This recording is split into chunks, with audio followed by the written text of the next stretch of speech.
Winter, 1999, South Korea. The air was crisp in Cheongju, filled with the static of cassette players and the smell of tteokbokki wafting through school gates. Venessa adjusted her uniform blazer and pulled her braids behind her ear as she checked the time. She was late, but that wasn't what had her running. She clutched a red notebook tight to her chest, the diary of her best friend, Yeon-du. Yeon-du had gone to the United States for heart surgery, and before leaving, she had one request.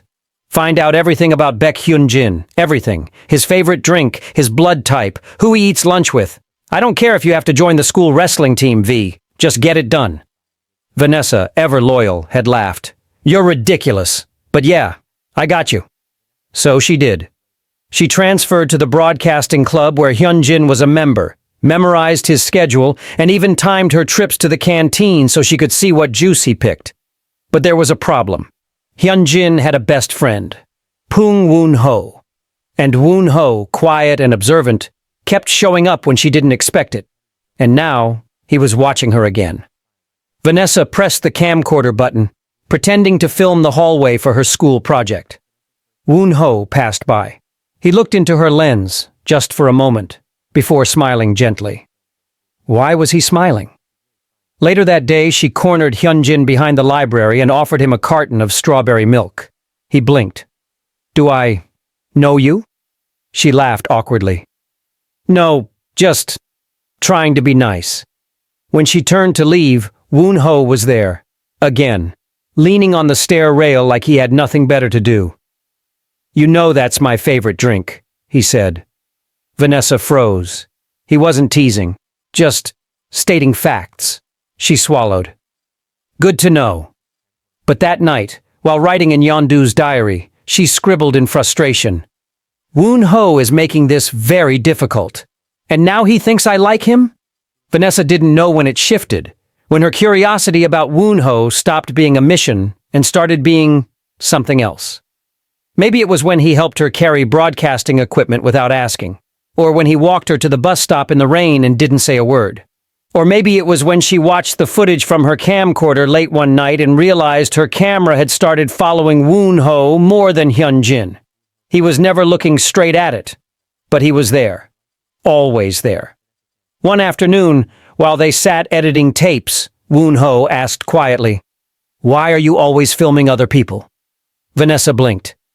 Because I promised someone I would. And who's filming you? He said. She didn't answer. Because no one ever had. Winter deepened. Yeon-du's emails grew sparse. Venessa's feelings tangled tighter. At the school festival, the broadcasting club aired their student documentary. Woon-ho had edited it with Venessa, but he added a surprise. A montage of her laughing, walking, recording, living. The room burst into laughter and applause, but Venessa sat frozen. After the screening, she found him under a tree in the snowy courtyard. That was embarrassing, she said. He smiled. I just thought someone should film you too. Her heart pounded so loud she barely heard the snow crunching. Venessa, he said softly. I like you. She stared at him, wanting, trembling. But she thought of Yeon-du, and said nothing. Woon-ho invited her out.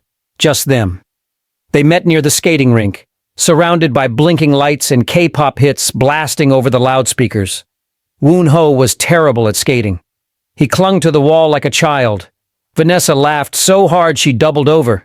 You're enjoying this, he accused. Very much.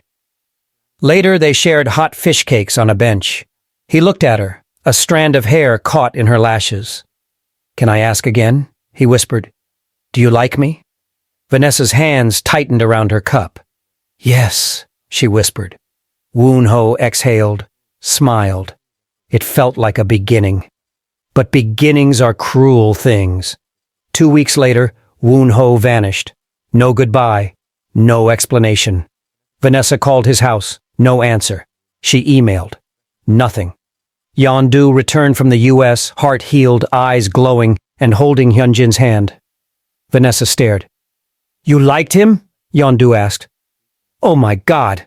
I thought you liked Woon-ho. Venessa smiled weakly. No. Yeah, I did. But Woon-ho was gone.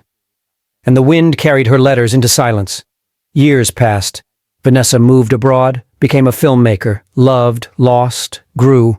One day in her email, she received a message from an unfamiliar sender, Woon-ho's brother. Attached was a video file. She opened it. "Hey, Venessa," the video began. "If you're watching this, I guess I didn't make it back." Her breath caught. "You made my year the best of my life. I kept every letter. I'm sorry I never wrote back. I wanted to come back, but my time ran out. I hope you live beautifully." She cried, she howled, and then she laughed. Because Woon-ho, even in absence, had never truly left.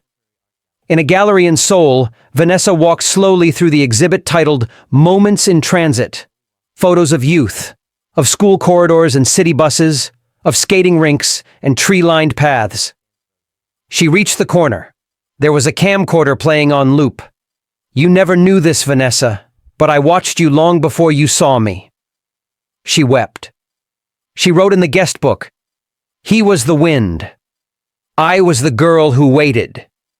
And when she stepped out into the bright afternoon light, she was not empty. She carried him forward. And that was enough. Please don't forget to like and subscribe. Thank you. Love you.